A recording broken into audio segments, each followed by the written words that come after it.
নমস্কাৰ সকলোকে পুনৰবাৰ স্বাগতম জনাইছোঁ মোৰ চেনেলটিত। আজি মই শিক্ষকসকলৰ কাৰণে এটি গুৰুত্বপূৰ্ণ ইনফৰমেশ্যন লৈ আহিছোঁ।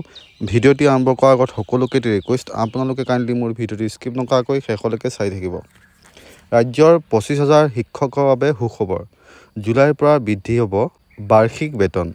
শেহতীয়াকৈ নিয়মীয়া শিক্ষক হিচাপে নিযুক্তি লাভ কৰা ৰাজ্যৰ প্ৰায় 25,000 শিক্ষকৰ বাবে সুখবৰ। ৰাজ্য চৰকাৰে আজি এক নিৰ্দেশযোগে তেওঁলোকৰ বাৰ্ষিক বেতন চলিত জুলাই মাহৰ পৰাই বৃদ্ধি হ'ব বুলি ঘোষণা কৰিছে।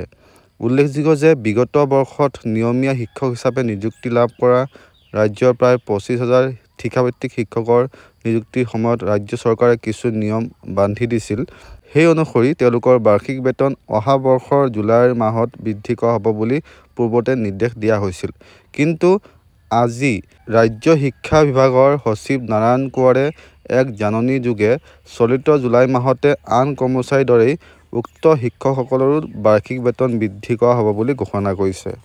মানে বছৰি যি 3% ইনক্ৰিমেণ্ট লাগে, সেই 3% ইনক্ৰিমেণ্ট শেহতীয়াকৈ নিযুক্তি লাভ কৰা SRD শিক্ষকসকলে এই বৰ্ষত নাপাব বুলি আগতে ৰাজ্য চৰকাৰে ঘোষণা কৰিছিল।